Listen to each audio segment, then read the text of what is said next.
Hypatia of Alexandria, the anonymous scientist of history. Who was killed for discovering the universe? Hypatia was a neoplatonist philosopher, astronomer, and mathematician who lived in Alexandria, Egypt, then part of the Eastern Roman Empire. She was a prominent thinker in Alexandria where she taught philosophy and astronomy.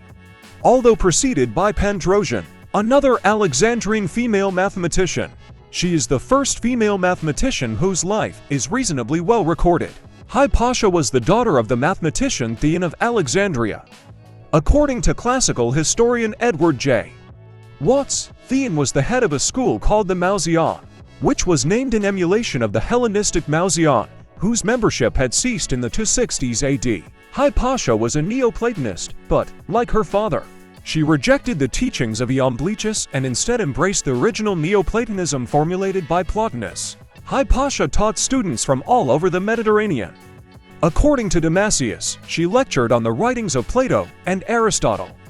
He also states that she walked through Alexandria in a tribune, a kind of cloak associated with philosophers, giving impromptu public lectures. Hypatia was renowned in her own lifetime as a great teacher and a wise counselor.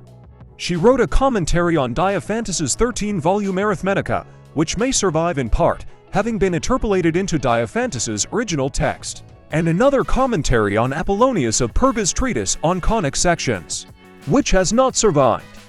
Many modern scholars also believe that Hypatia may have edited the surviving text of Ptolemy's Almagest, based on the title of her father Theon's commentary on Book 3 of the Almagest. Hypatia constructed astrolabes and hydrometers, but did not invent either of these, which were both in use long before she was born. She was tolerant towards Christians and taught many Christian students, including Synesius, the future bishop of Ptolemais. Ancient sources record that Hypatia was widely beloved by pagans and Christians alike, and that she established great influence with the political elite in Alexandria. Towards the end of her life, Hypatia advised Orestes, the Roman prefect of Alexandria, who was in the midst of a political feud with Cyril, the bishop of Alexandria. Rumors spread accusing her of preventing Orestes from reconciling with Cyril, and, in March 15 AD, Hypatia's murder shocked the empire and transformed her into a martyr for philosophy, leading future Neoplatonists such as Damascius to become increasingly fervent in their opposition to Christianity. During the Middle Ages, Hypatia was co-opted as a symbol of Christian virtue, and scholars believe she was part of the basis for the legend of Saint Catherine of Alexandria. During the Age of Enlightenment, she became a symbol of opposition to Catholicism. In the 19th century, European literature, especially Charles Kingsley's 1853 novel Hypatia, romanticized her as the last of the Hellenes.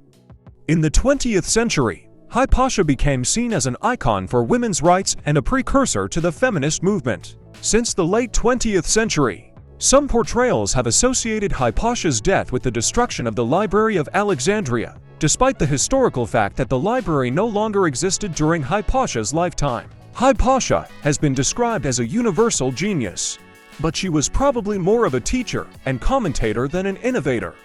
No evidence has been found that Hypatia ever published any independent works on philosophy, and she does not appear to have made any groundbreaking mathematical discoveries.